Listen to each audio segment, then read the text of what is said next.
ṣé. Thank you, Jesus. Mímọ́ ṣe kì í ṣe agbára mi o, kì í ṣe títóbi mi ló fi dá mi sí o bàbá. Kì í ṣe mímọ́ ṣe, kì í ṣe agbára mi o. Thank you, Jesus. Thank you, Jesus. Thank you, Jesus. Oh, Baba.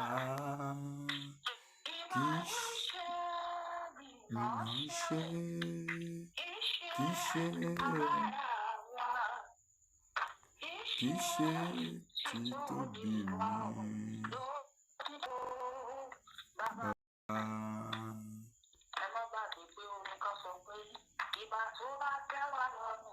You are the most high. You are the most high God. You are the most high. You are the most high God.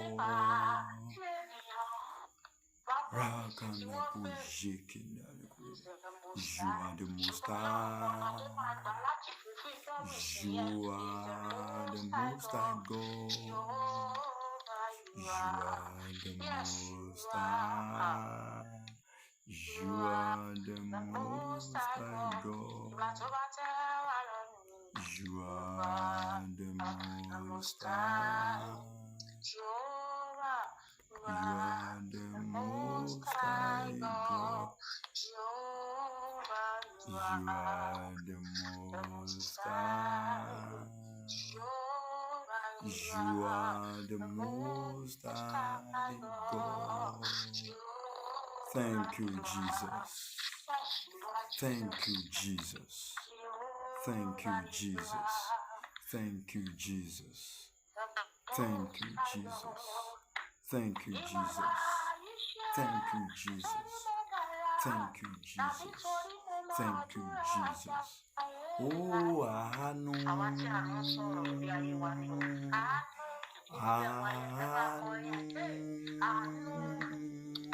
Àánú ni mo rí gbà o.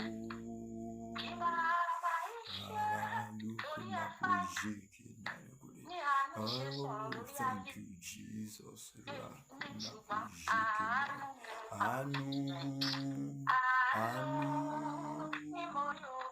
Àánú ni mo rí gbà o. Ṣé torí mo ra àdúrà gbà. Àánú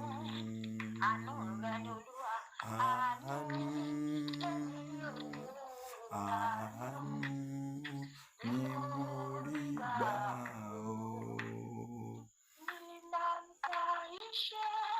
Oh, thank you, Lord. Thank you, Lord. Thank you, Lord. Thank you, Lord.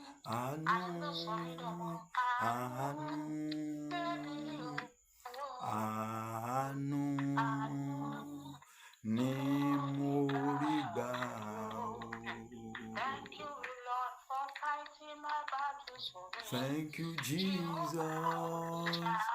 Thank you for fighting my battles for me. Jehovah Olùgbèjà o. Thank you for fighting my battles for me. Jehovah Olùgbèjà o. Thank you for fighting my battles for me. Jehovah Olùgbèjà o.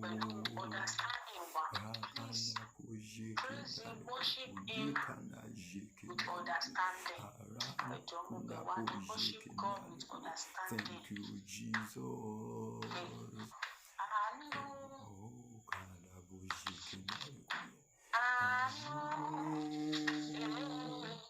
Àánú ni mo rí gbà o.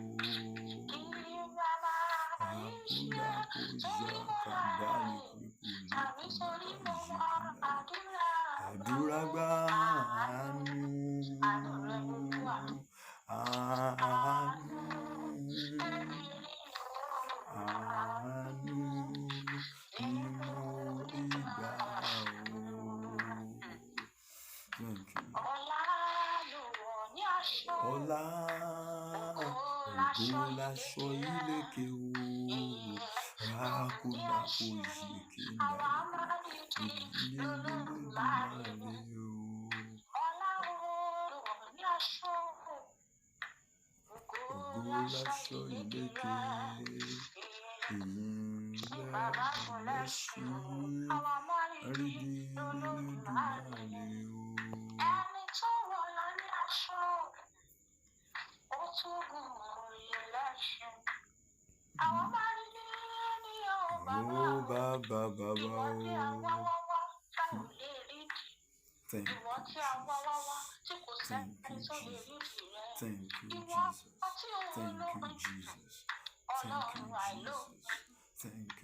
Ìwọ tí òun máa ń fi ìjà. Ìwọ tó máa ń fi ìṣẹ́gun ayé ẹni. Ológo dídán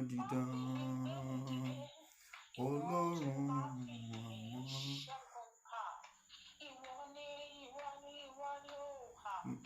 apostoli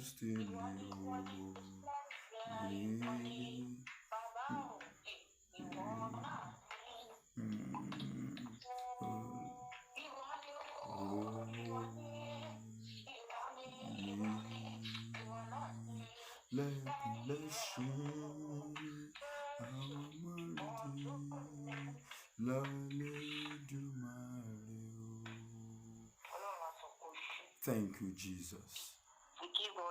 Thank you, Jesus. Thank you, Lord. Thank you, Lord. Thank you, Lord. Amen. Amen. Olúwa gba ọpẹ́ wa. Jésù gba ọpẹ́ wa. Oh. Ọlọ́run tí ò sí tí kò lè ṣe.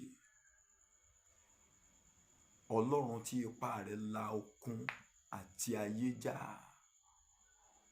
Ọlọ́run tí èémí inú rẹ̀ tí ó tó láti sọ gbogbo alààyè ọkàn di ààyè. Ọlọ́run tí ó tún mú kí ilẹ̀kùn ọjọ́ òní kí ó máa parí tí ò sẹ́ni tí ó lè dá dúró. Ta la bá fi ọ́ wé? Ta ló lè bá ọ dọ́gba o? Ọlọ́run tó jọ Ọlọ́run lọ. Ta la bá fi ọ́ wé? Ọlọ́run tó ju Ọlọ́run lọ. Ta la bá fi ọ́ wé? Mo sọ gẹ́gẹ́ bí àṣẹ Olúwa, agbára Olúwa èyí tí yí ìpín padà, èyí tí tún ìpín rọ̀ lórúkọ Jésù. Agbára Olúwa èyí tí tún ìpín rọ̀, agbára Olúwa èyí tí tún ìpín ṣe lórúkọ Jésù Kristi. Ẹ gbà á lórúkọ Jésù. Agbára Olúwa èyí tí yí ìpín padà, agbára Olúwa tí yí ìpín, tí tún ìpín búburú di rere, tí sọ ìpín búburú di rere lórúkọ Jésù Kristi. Gbogbo ìpín búburú lábẹ́ ohùn mi yìí lórúkọ Jésù Kristi ẹ di rere. Yes, ẹ di rere. Ìpín búburú, ìpín kò lè ká, ìpín kò lè ká ní abẹ́ ohùn mi yìí lórúkọ Jésù Kristi. Ẹ gba ìyípadà. Ìpín kì í ká. Bẹ́ẹ̀ ni èyí tí a gbé aṣọ kò lè ká, èyí tí a gbé wọ ìpín yìí lórúkọ Jésù.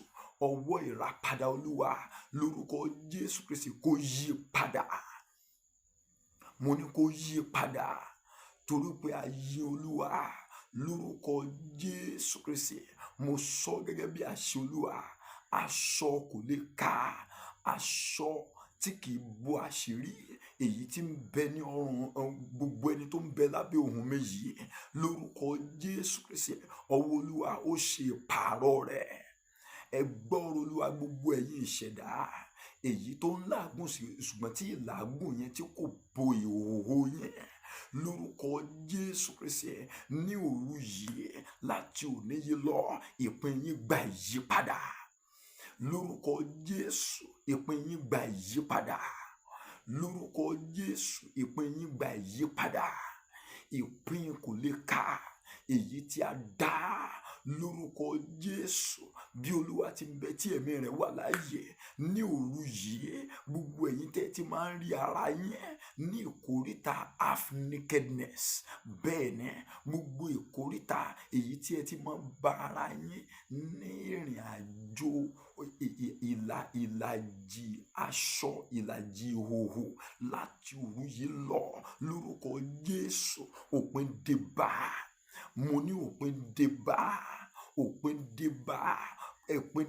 dé bá òpin dé bá aṣọ kò ká aṣọ kò rán lórúkọ Jésù bí Olúwa ti ń bẹ tí ẹ̀mí rẹ̀ wà láàyè iná bọ̀ dànù lórúkọ Jésù àní aṣọ kò ká aṣọ kò tó aṣọ kò bo ìhòhò aṣọ tí kì í bo ìhòhò iṣẹ́ tí kì í bo ìhòhò ní ọrùn mi ní ọrùn yẹn ní ọrùn ẹnikẹ́ni lábẹ́ ohùn mi yìí lórúkọ Jésù Kristi irú àwọn aṣọ àṣírí bẹ́ẹ̀ aṣọ àṣírí tí kò tó bo ìhòhò bí Olúwa ti ń bẹ tí ẹ̀mí rẹ̀ wà láàyè iná bọ̀ dànù iná bọ̀ dànù Olúwa pààrọ̀ ẹ̀ mo ní Olúwa pààrọ̀ ẹ̀ Olúwa pààrọ̀ ẹ̀ Olúwa pààrọ̀ ẹ̀ Olúwa pààrọ̀ ẹ̀ Olúwa pààrọ̀ ẹ̀ Olúwa pààrọ̀ ẹ̀ aṣọ ògo tí a gbà lọ aṣọ àṣírí tí a gbà lọ ní ọrùn rẹ̀ èyí tí ò jẹ́ kí iṣẹ́ yẹn kó bo àṣírí èyí tí ò mú kó mọ́ ṣiṣẹ́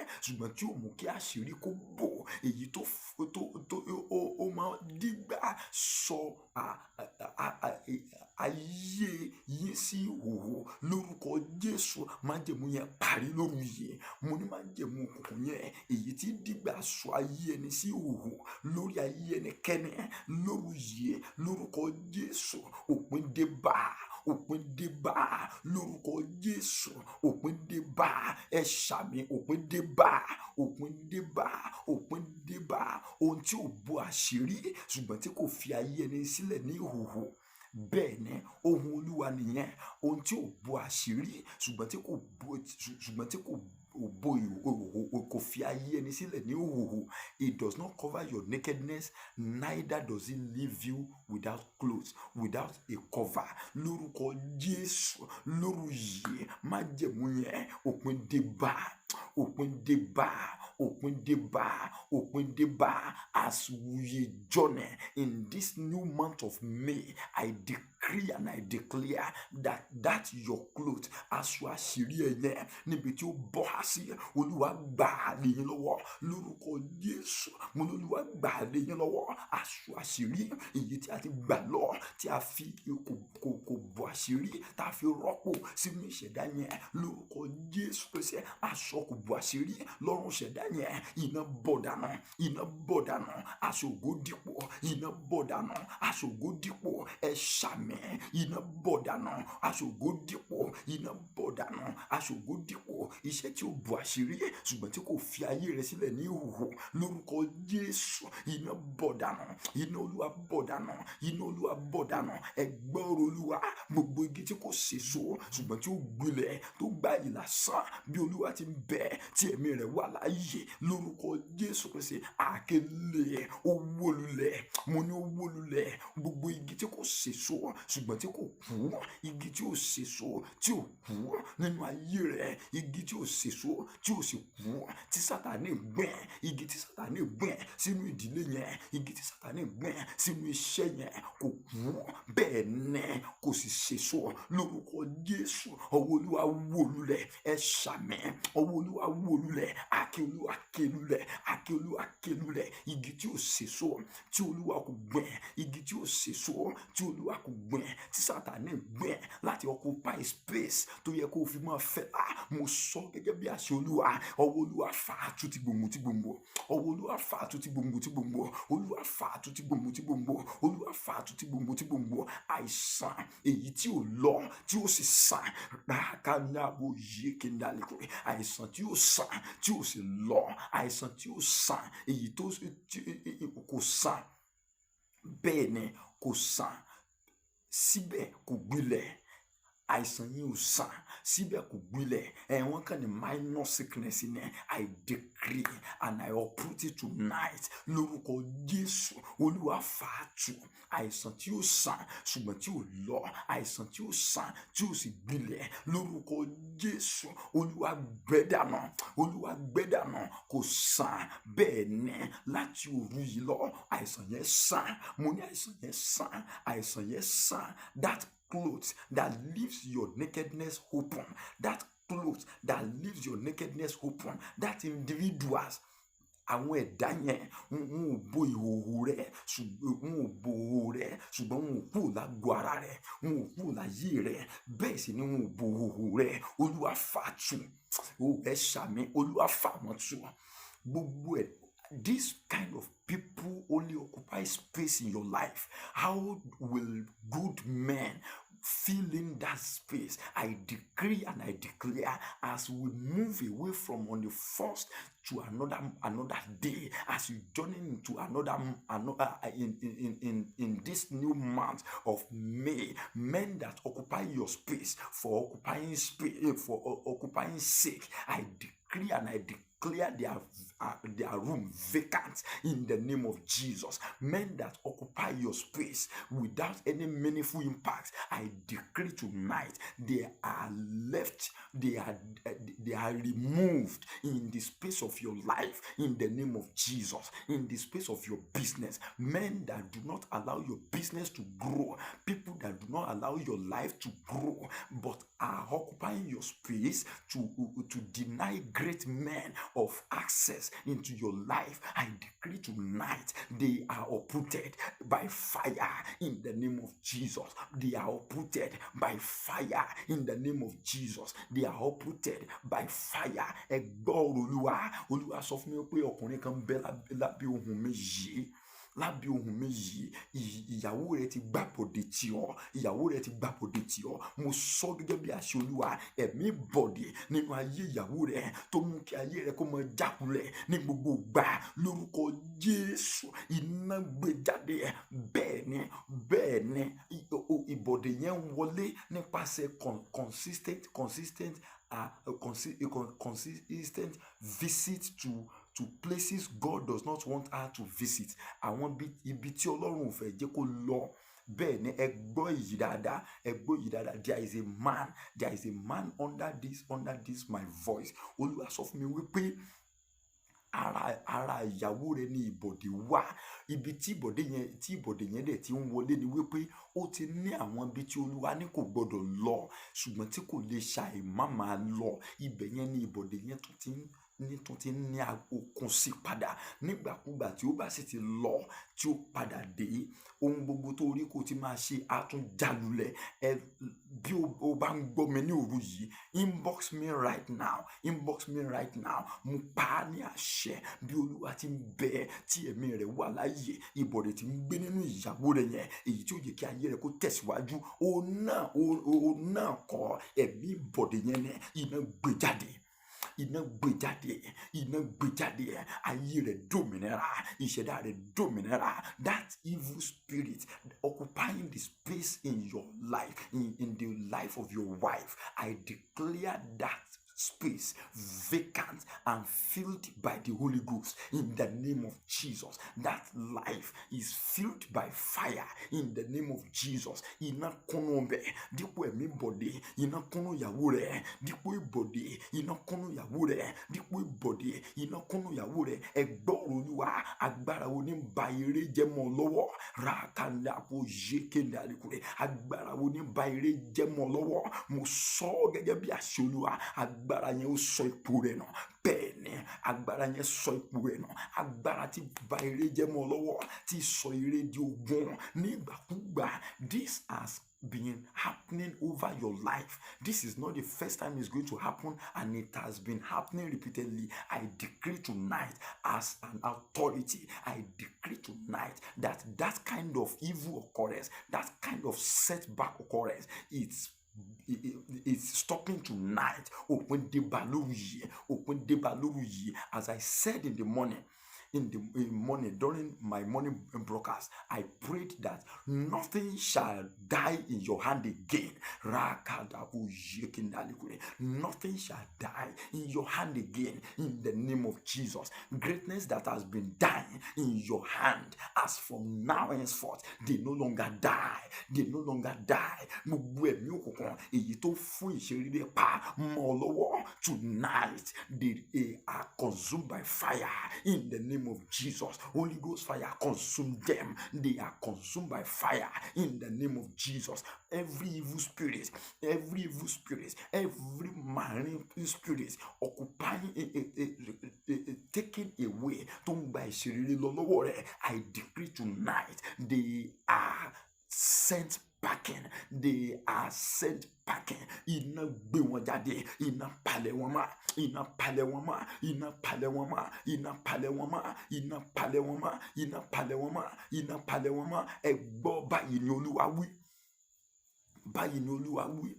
Báyìí ni Olúwa wí. Báyìí ni Olúwa wí. Mo sọ sí ayé rẹ̀.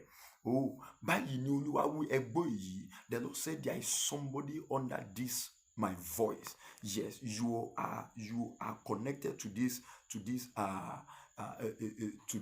live streaming as I speak. Olúwa sọ pé where you are worshiping, you are a drama minister. Meanwhile, the Lord is expecting you in the chorister.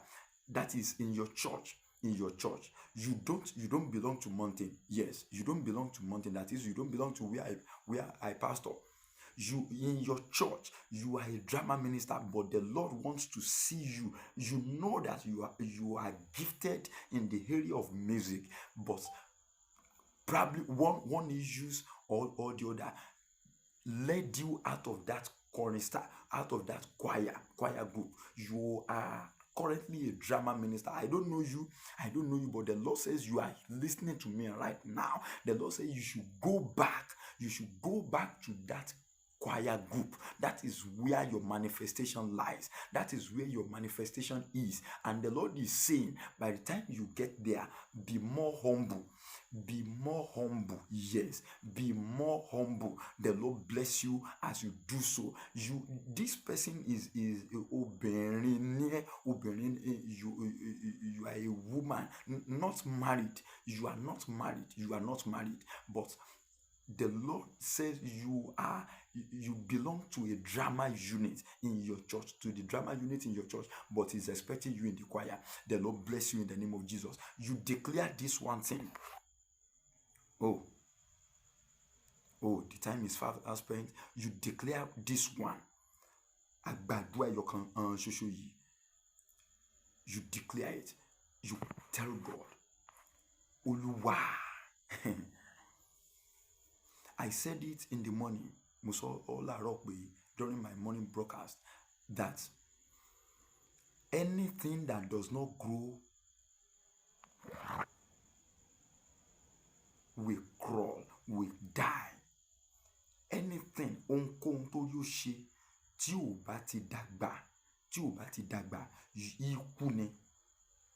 Yes, ohunkóhun tí ò bá ti dàgbà, ikú ni. You tell it to God.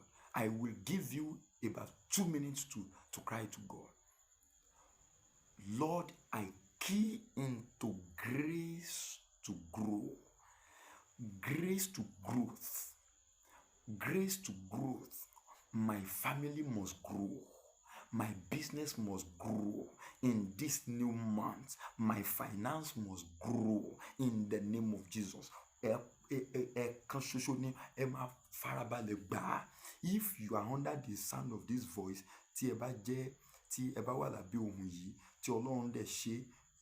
your have your family partner here,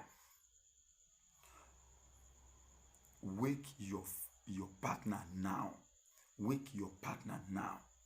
You tell Christ, ẹ sọ fún Jésù, Olúwa nínú oṣù karùn-ún yìí, nothing dies in my hand. Yes, in this new month, nothing dies in my hand. I key into the grace to multiply, grace to increase, yes, grace to expand. Oh, thank you, Jesus. Thank you, Jesus. Àdúrà tá fẹ́ gbà nìyẹn. Àdúrà tá fẹ́ gbà nìyẹn. Oh.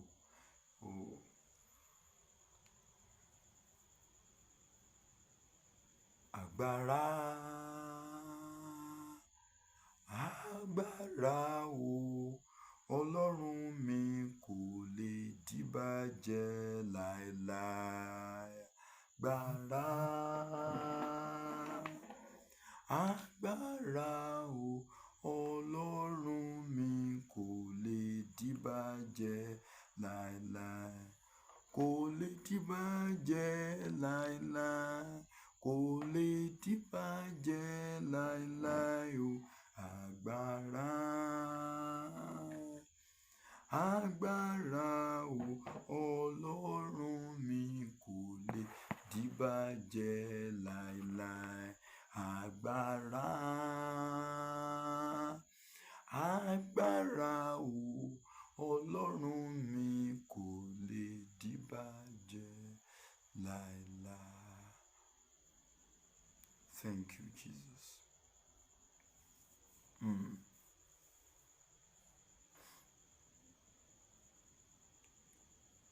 Olúwa ní kí n sọ fún ẹnìkan níbí yìí.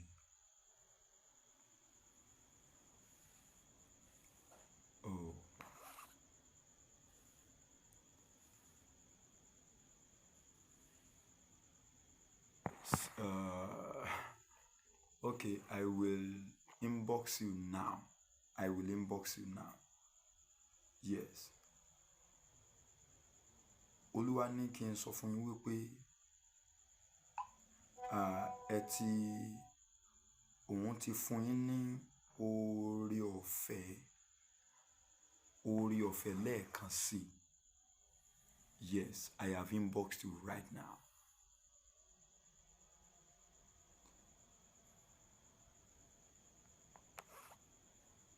Sister Oyedoyin,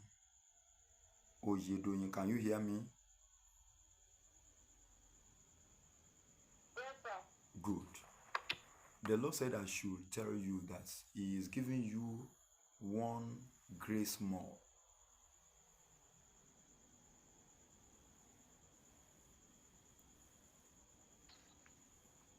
Yes. One grace more. And this time your cup shall run over. Your cup shall run over. Your cup shall run over. The Lord shall fill your cup with joy. The Lord shall fill your cup with testimony. Amen. In the name of Jesus. Amen. I saw a designed staff ọ̀pá tí a carve, a royal one, being returned back to you. Thank you, Jesus. Thank you, Jesus. Thank you, Jesus.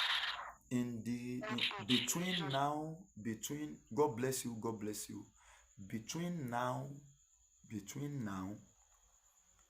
and 6 months, between now and 6 months,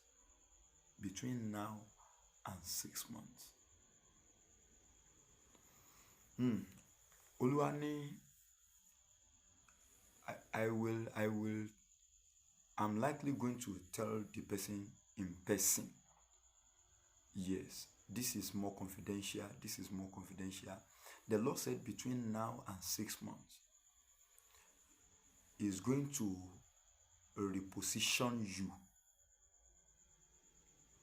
He's going to reposition you, and you shall be a blessing indeed.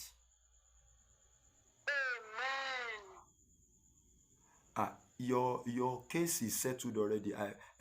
Sister, I have left that area. I've left that area. So this is another person now.